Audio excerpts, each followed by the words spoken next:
Just hanging out in your email inbox again on another Monday night. Hello again, everybody. Welcome into another Chamber Report. I'm David Jackson, President and CEO of the Boone Area Chamber of Commerce. Thank you for the click again this evening.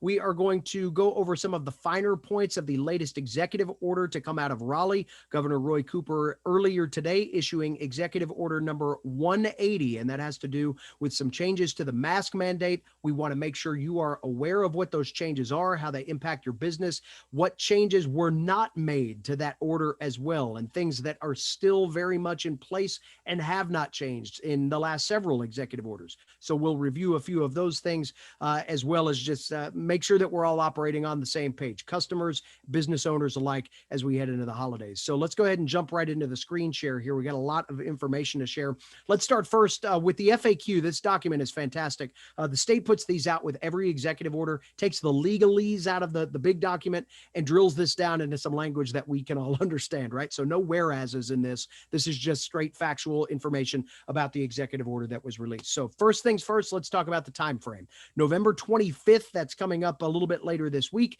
At 5 o'clock, this executive order takes place. It will go through December 11th at 5 p.m. We expect another adjustment probably sometime that week. We've actually jumped the gun a week on this. Remember, the previous executive order was set to expire on December 4th, but changes in the metrics that we'll go over a little bit later forced the state to jump a little bit early this time, and that's why you see this document coming out today. So let's talk about some of the major changes under this new executive order, and a lot about face coverings here. So let's stay on that path for just a moment. Under this order, a face covering will now be required in all indoor settings if there are non-household members present, regardless of distance away. So that means if you've got your neighbors down the street, grandma from, a county over, whatever that happens to be, any gathering inside a dwelling or a setting where people from multiple households are present, that's where you've got to wear the mask. And the 6 feet rule does not apply. That's no matter the distance, you need to wear the mask. And this is where the state for the last couple of weeks now, dating back to Dr. Cohen speaking with us at our Vision Northwest North Carolina event a couple of weeks ago, and really even before that, the state has said this is where they're seeing spread in social settings, in congregate settings where people are coming from multiple households and getting together. They're not always enormous groups. This is a big reason why the state took that number down. Remember, from the indoor gathering number a few weeks ago from 25 down to 10. It was because of settings like this they were starting to see spread, and they're still continuing to see that. So that is why this particular change was made, to help try to force that issue a little bit more of people being compliant about face coverings when they are in those types of gatherings, and really kind of maybe shying away from having those gatherings altogether. Under the executive order, it's important to note that nothing really changed with the outdoor part of this, and nothing changed with the gathering numbers overall. So you're still limited to the 10 inside. You're still limited to the 50 outside, and you still are required to wear face coverings if you can't maintain 6 feet of social distance with non-household members outside. But if you can, they're not required. So that nothing changed outdoors. This is really only about indoor face covering operations as this document listed out. A couple of other changes in this. In indoor gyms and fitness facilities, it's now required that while you're exercising, you wear your face covering. Remember, you could previously take that off during periods of heavy exertion. Now you got to find a way to pull up the bandana or use the face covering while you're working out. Another change in restaurants, guests are required to wear face coverings at their table unless they're actively eating or drinking. So no more of the get seated, then take off your masks and snack on things and just chat while you're sitting there, unless you're actively eating or drinking. The mask now required inside restaurants. Retail locations with more than 15,000 square feet. These are the big ones, right? The big box stores, the big hardware stores, the very large businesses. They must now have a worker at each entrance open to the public who is responsible for enforcing the executive order's face covering rules and making sure that the emergency maximum occupancy requirements are being followed. So what that will look like is somebody standing outside, kind of policing the number of people that can go in and out and making sure that you have a face covering before you go inside. This does not apply to businesses 15,000 square feet or smaller in terms of having the workers staged outside. If you've got a small shop on King Street, you're not going to be required to have somebody standing up front counting people. They know that you can handle that operationally from inside. those rules still apply. Wear the face covering and make sure that you're within your maximum occupancy guidelines, but you don't have to have the physical person standing out there. So again, make sure that we read some of the fine print in here to make sure that we don't get tripped up on anything here from an operational standpoint.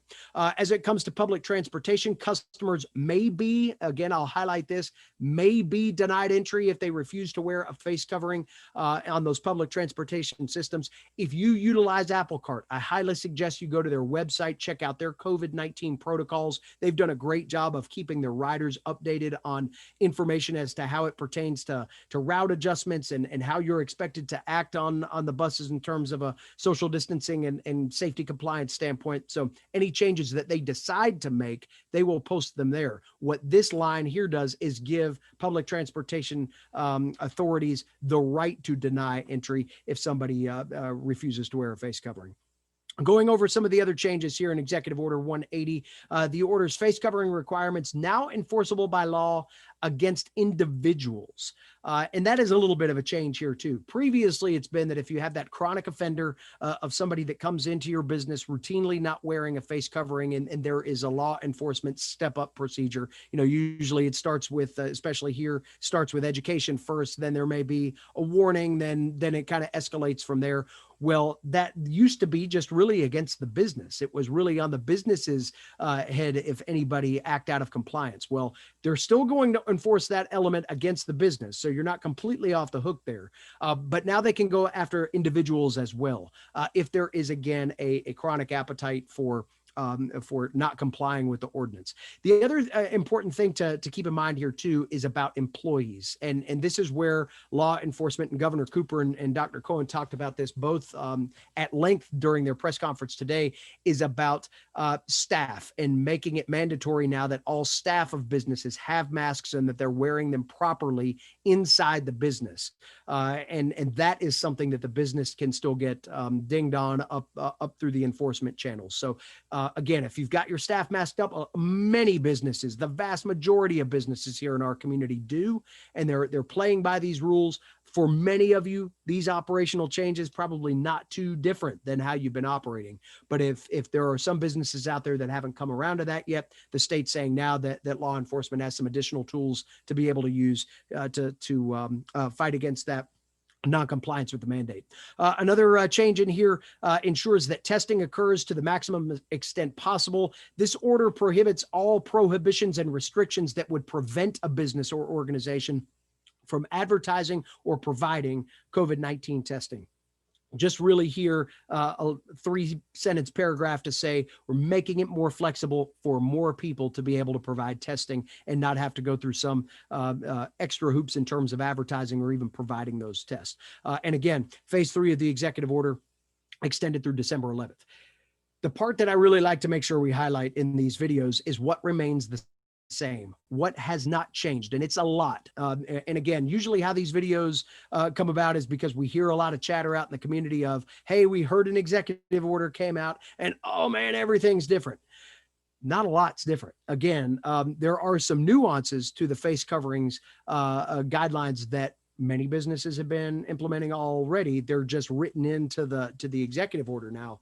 We really want to highlight what all has stayed the same here. So, for example, under previous executive orders, exceptions have been made for people wearing that do not have to comply with the face covering requirement. For example, anybody under the age of 5, people with behavioral conditions or disabilities, or people that are actively eating or drinking. You don't have to worry about needing to figure out a way to drink your soda and wear a mask at the same time. If you've got a health condition that makes it impossible for you to wear a face covering, nothing in this document changes your ability to not have to wear that. Now, you're at a higher risk. I would seriously, especially as we see numbers going up, I would seriously ask you to consider what are essential trips or not. But there is nothing in this document that changes how you can operate. So let's be completely clear on that. The mass gathering limits, as I mentioned a moment ago, remain at 10 for indoor settings, 50 for outdoor settings. All of the phase 3 executive order remains in effect. That includes all reduced capacity limits, sanitation standards, and other restrictions. Another way to say nobody's restrictions changed. Nobody is further restricted in terms of how many people can be inside their locations. Nobody is closing down specifically. Nothing changes in that regard. Restaurants and retail still at the 50% capacity thresholds that they've been working at for months. The capacity thresholds that are on indoor gyms and fitness centers still the same. If you have a business with a capacity restriction, it did not change because of this. The only thing about capacity restriction that was listed in this document is that you better make sure that you're sticking to that maximum occupancy number and not going over it, or there could be some enforceable penalties against you as a result of this executive order. And also, if you have the ultra big place, you've got to have somebody standing outside and monitoring those numbers. That's all that changed. So let's not get tripped up on that either. Nothing changed about business operation in terms of capacity and who can be open right now. This order did not close any particular business category. What it did also do is leave the late night alcohol sales prohibition still from 11 o'clock to 7 a.m. Again, that's been in so long, I can't even remember when it wasn't a part of one of the executive orders. I would encourage you to go to our relaunch and recovery page, read through some of these scenarios. I'm not going to read through all of them. I'm just going to sample a couple of them. Are the high points. When I'm dining in a restaurant, may I remove my face covering once I'm seated at the table? And the answer to that is face coverings are required at all times the individual is not eating or drinking. Visiting an outdoor park or trail, am I required to wear a face covering? Only if you can't maintain 6 feet of distance in there. And it goes through a number of other scenarios here. Another one, if I'm attending an indoor social event at a friend's home with a non-household member, am I required to wear a face covering? The answer to that question is yes. Face coverings should be worn indoors.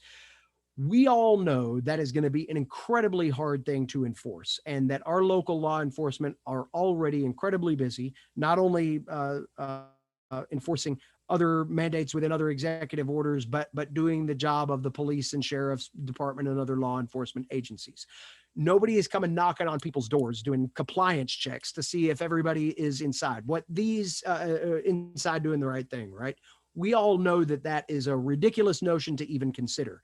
What this is doing is providing, I think, a little bit of maybe a sterner bit of guidance to say, folks, we're kind of at the end of the rope here. We need to do some things to help quell the numbers and the spread of COVID-19 in our communities. And this is an area where we're seeing spread in these smaller social gatherings. So again, it's enforceable. If you're in that perfect scenario, I guess you can get caught in one of these things. But really this is meant to be, in my opinion, again, a reminder that, hey, we got to take this stuff seriously. We're seeing some spread in areas that is getting a little bit hard to continue the trajectory without having to make bigger decisions. And that was another thing that Governor Cooper talked about. Somebody actually asked him, hey, why aren't you just rolling back to phase 1 or phase 2? If the metrics are going up and the case spread is going up, why is it that you're just not going back to that? And his paraphrased answer was basically like, we don't want to have to go there yet. We don't think that, I think his exact phrase was, things aren't exactly on fire at this point, but they're they're moving in that direction. So this is meant to be our opportunity to help reverse the trend and maybe start to see some downward movement in some of those metrics like we saw a few weeks ago. Now, another point that I want to make real quick, and part of the state's announcement today came in the form of the county data that we've been talking about for a little while. I'll go back up and show this map here.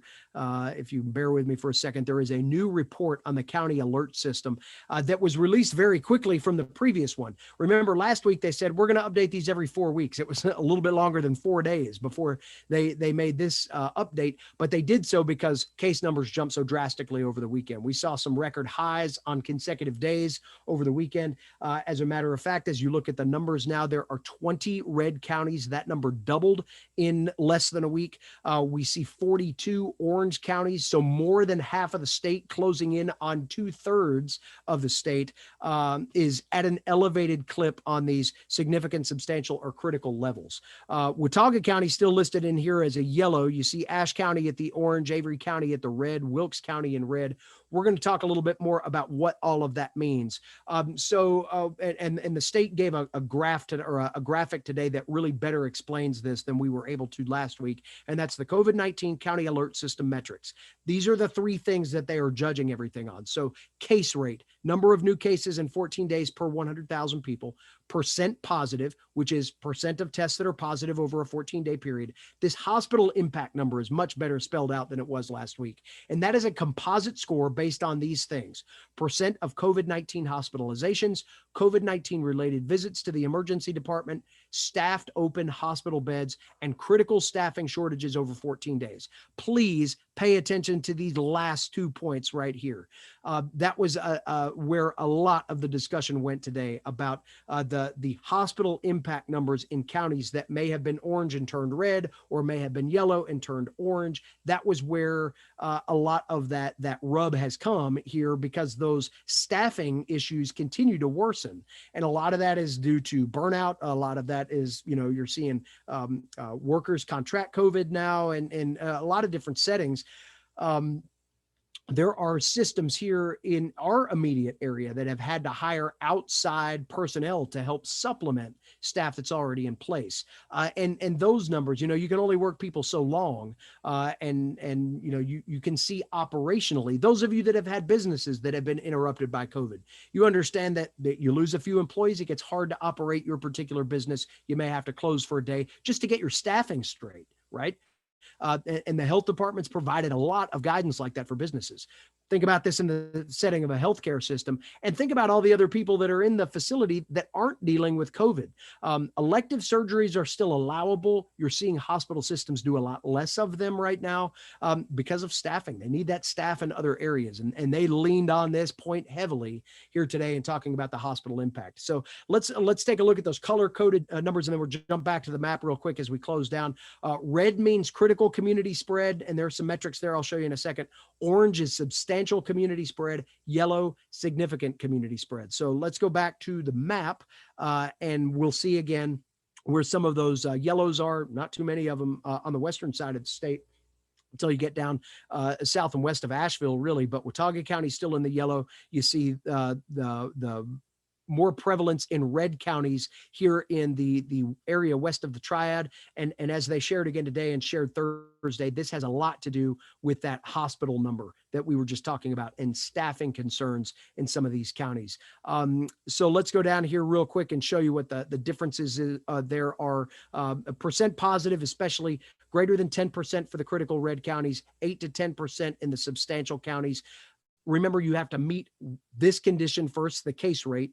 You have to have a case rate within a certain window to move it into one of the elevated criteria and meet at least one of these. The percent positive number is out of whack, or the hospital impact within the county is out of whack. And again, we'll go down the list here and show you real quick just the Watauga numbers and get around to a couple of other counties in our area. You see Watauga's number up 5.4% now on the 14-day percent positive. That was up higher than it was just a few days ago.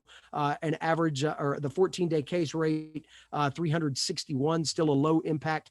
You see Wilkes County's numbers in here, positivity rate at 10.7, low impact on the hospital side. So you see their 14-day percent positive, big reason why you see Wilkes County jump up there. And then real quick up to Ashe and Avery. Those are two elevated counties. Ashe at 9.9%, but a low hospital impact. Avery, low impact on the hospital, but 13.5%. That number holding about what it was when these numbers first came out. So again, that's a snapshot into some of the numbers as that came out today as part of Executive Order 180. We've got the FAQ listed on the website on the Relaunch and Recovery page. It's in your email here tonight as well, along with the full document and along with that county alert map too. Study that because it's changed a lot in the last little bit, and it's got some great guidance in there about what you as a business can do to help mitigate some of these things depending on the kind of county you're in. Some of you aren't from Watauga County. You might be in Ashe or Avery, and there's some specific guidance changes about how you should operate if you're in one of those counties with elevated spread and then elevated beyond elevated, right? So make sure you take a look at some of that information. I think it will be helpful for you. A couple couple of other points that we want to make real quick.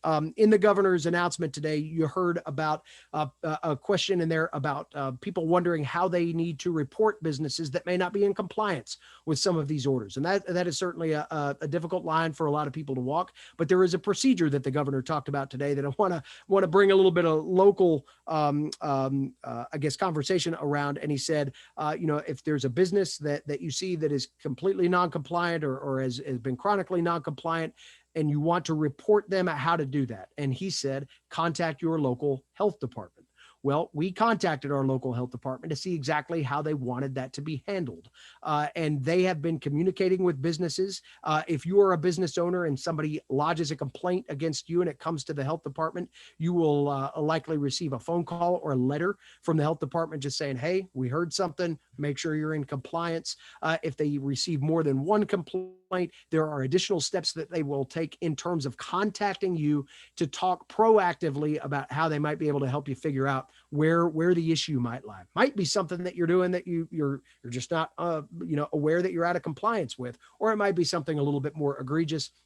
And the health department's got ways that they talk to those businesses. There has not been a case yet where it's been a one strike and a prosecution type situation. As a matter of fact, it's gone the complete opposite direction. There have been a handful of businesses that have walked to that line and had to be dealt with in a prosecutorial way. And not only local law enforcement, but the health department going through every possible measure to use education and warnings first to make sure that you as a business owner know exactly how you're supposed to be. Now, if you're a citizen, you want to report somebody that you feel like has just not paid attention or does not want to comply with the rules, there is a local number that you can call for that. The health department is encouraging people to call their COVID-19 line that they've set up for information. It's the same number that you call if you think you might have symptoms and you need to get into the health department queue for a test. It's that same number. That's 828-795-1970. And again, that listed at App Healthcare under their COVID-19 protocols too, and all of the contact information.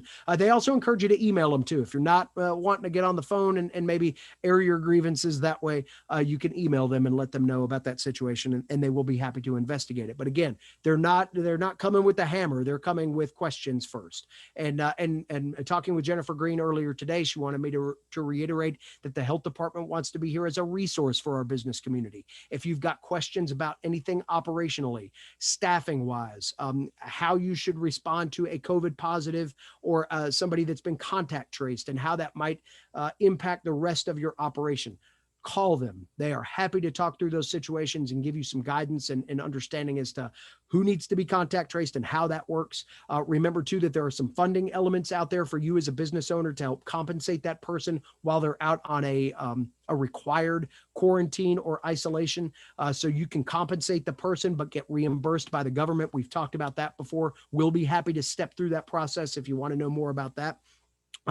The other thing real quick to mention within this as well, when we think back to some of those procedures within the health department, one of the suggestions that was made today is that there are a lot of businesses out there that are doing it right. We've got the Show Your Love campaign going right now. I think it would be an excellent way if you see somebody that's wearing that mask, they've got a cool mask, something light about the situation. Take a picture of it and tag the business on social media. Help people see what businesses are showing that they are following the procedures. We talked to you last week about the fact that people are looking for compliance right now. The market is telling you that people want to do business with places that are doing things by the book. They are taking safety protocols for their staff seriously, taking safety protocols for their customers seriously. They want to interact with you. They are doing more research about your operations than they ever have before. So what do you do with that information? Can you bend your business operation in a way that makes it more easy, your products more easily available for folks that are looking for things like curbside pickup or order online and come pick up in the store real fast, or just simply somebody looking to see if you're wearing masks or not?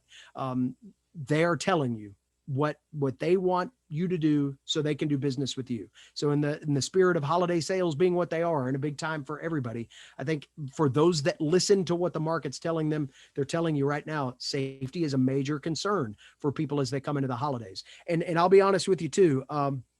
I haven't heard, and this is not a dramatization, I haven't heard bold language like this in a long time come out of the state. Both Governor Cooper and Secretary Cohen being pretty clear today that this measure is their last chance to try to get things under control before having to look at deeper restrictions and a potential rollback in phasing, if you can even call it that at this point in time. I think the one thing that we've known is that all of these phase guidelines have changed as we've gone through the process. So I don't think we'd be rolling back to one specific set of rules, because the rules tend to kind of go with the flow of the situation. But the point being there is, this is a shot for us to try to get this back together. This community is incredibly dependent upon volume. We always have been, we always will be. The safety of our citizens here in Watauga County, and the folks that operate our businesses, the business owners, the customers of those businesses, the safety of our folks should remain our top priority. And making sure that those of us that are interacting with those businesses, that are employing local people who have local paychecks, that go to their local dinner tables and supply their local Thanksgiving dinner, that's who we need to be thinking about here. Our healthcare workers who are stressed in terms of not only their mental stress, but their physical toll as well, and having to bring outside folks in right now to help with our healthcare system. Think about those folks as you're out and about in the community and trying to practice these things the right way. We have areas of our community that are dependent upon our community to stay as healthy as possible so they can function. Our public school system, same exact thing there. We want to keep our kids in school as long as possible. Right now, as Dr. Elliott mentioned on our forum back on Friday, that right now a big challenge for the school system is to stay operationally solvent. And that means teachers and administrators being able to operate facilities. So that is a consideration for us. End it all by saying this. The Show Your Love campaign is about treating our community like you treat your own for visitors that come up here. The Show Your Love campaign needs to be treating our community like we'd like our community to be treated as well. And that means leading with empathy, being patient with employees that are just doing what they're told to do, and by state mandate, being compliant with some of these things, thinking about folks that are in situations that might not be like ours, that they might be the frontline worker. They might be caring for an elderly family member. They might be caring for a family and don't want to bring that into the household. A lot of folks that are dealing with a lot of situations. The business owner that's just hanging on by a thread right now that cannot afford to be shut down again. We think about those kinds of things, we can start to put we can humanize this a little bit and understand who it's impacting, how it's impacting. We've got some hope right around the corner. I continue to talk about a vaccine distribution.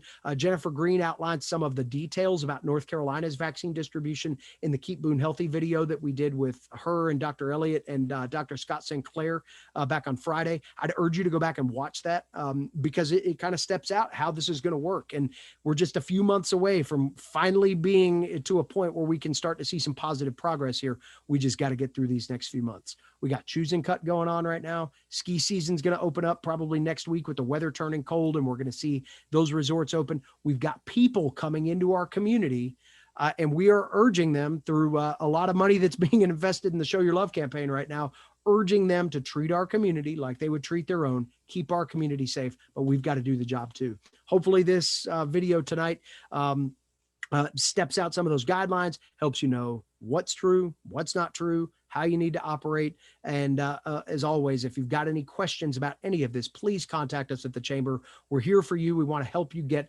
connected to resources, and we'll continue to be able to do that as best we can. Those of you that are going to be with us tomorrow for the So What Just Happened forum, remember that starts at 10 o'clock. We've still got capacity in that. We're going to talk about the ramifications of the election on our local economy, basically what it means for us through the rest of this year, through the beginning of next year, changes at the local, state, and federal level, and how that will ultimately impact you and your business and your wallet and your investments and all of the stuff that makes your financial picture. So make sure you join us for that. You can sign up online right now at boonechamber.com. As a matter of fact, if I know Katie well enough, she put a link to that in your email tonight, by golly. So go check that out. All right, that's it for us. Thank you for all you're doing to keep Boone healthy. Thanks for taking some time to understand this a little bit. And thanks to those of you that are setting great examples out there by wearing the mask, showing your love, washing your hands, waiting 6 feet, and doing all we can to keep our community safe and sound as we get into the holidays. Take care, everybody. Happy Thanksgiving.